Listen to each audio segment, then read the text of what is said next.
I was actually trying to cut back on these vlogs where I'm sitting in my truck and just talk, because I was looking at my video list and there was like 4 or 5 of them, and I'm thinking that's getting bad. The video quality is getting bad, but I feel like I need to do something on this deal where the little girl accidentally shot the instructor, because I do have kids and I have trained them, and I am an NRA instructor. Most people don't know that, and I don't talk about it much because I don't do it professionally.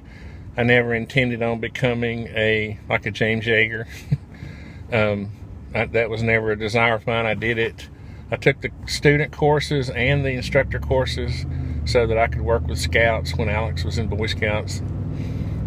And so I do have that training, and I've actually used it while training my 2 sons and my daughter even. So I'm coming from that perspective where to this day I still have not put, and I've had several opportunities, and maybe this is bad, I don't know, I haven't really thought about it that much, but I still haven't put an automatic firearm in their hands.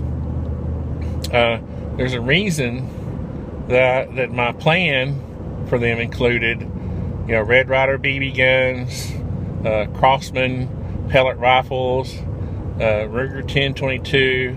Those were staged at intervals of probably a year. Then we moved up to small caliber pistols, 22 pistols. And then they finally, I felt like it was safe at a bench, with a bench rest and all that, to shoot, larger caliber rifles. And so there have been a couple occasions when I felt bad about putting, like there was one time when I think Alex was like, I don't know, 10 or something. I put my Colt, my 1911 Colt 70 series in his hand, and really he was not used to that. His muscles, he just had no experience, and I think that's the biggest thing you got to talk about here. It's not really about recoil, it's about experience with firearms, because even after all the experience Alex had with smaller caliber rifles and pistols, he still was surprised by the recoil, and it flipped up pretty good the first. And I had to say, come on, son, you got to grip that thing, get a good grip on it and control that recoil, because children just don't expect. And that little girl did not expect. I've heard a lot, and I've got a video I'll link where I'm shooting an Uzi and an M16. They're both fully auto. And it's true that the Uzi is a heavier firearm, and it doesn't have much recoil. But when you start shooting it full auto, it's obviously more of a surprise to a child than it is in single shot mode. And the one thing I would have done differently if I was, first of all, I would have had both my hands on the firearm. Well, first of all, let me say this: I would not, as an instructor, I would not personally take the risk of placing a automatic firearm in the hands of a 9-year-old girl. I just wouldn't have done that. I would have done it possibly with my own kids, but I would have had my own two hands on it, trying to see what their reaction is, and whether they could handle it or not. And I can honestly say that because I've already gone through this. Barrett's 25, Alex is 14, and Allie's 22.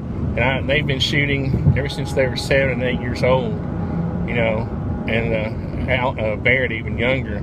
So I can say this. I'm not just, this is not coming out of my butt,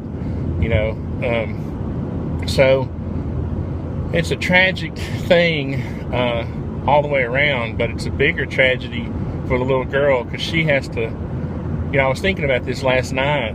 The man, if you're a religious person, and I believe in God and heaven and all that, he doesn't have he doesn't have any right now. We think he's resting in peace, but he has no, he doesn't recognize time. So in his reality, he's died and gone to heaven, right? Because he's instantly, the minute he died, then eternity or whatever has faced him. His reality is that now, okay? But the reality for the little girl is that she has to live her entire life with this thing of where, her parents and this instructor placed this automatic firearm in her hands, and she accidentally lost control of it and shot the fella. So, that's the biggest tragedy, is what he left behind. And I kind of like Reed at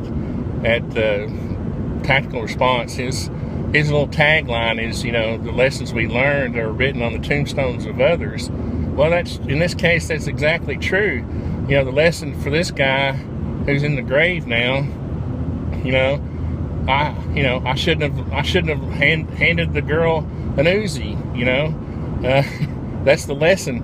So hopefully, what Reed says is true. Hopefully, other instructors will look at that and say, yeah, maybe I should have done this, or I will do this in the future, or maybe I won't take part in certain activities, or if I do, I'll make sure that, I have permission from the parents to wrap my arms around them and help them hold an automatic firearm. Excuse me. There's just some lessons to be learned there, and I hope instructors are learning lessons from these terrible accidents. Anyway, this is going pretty long on my phone, so I just wanted to throw my 2 cents worth in there, and hope everybody's having a good day.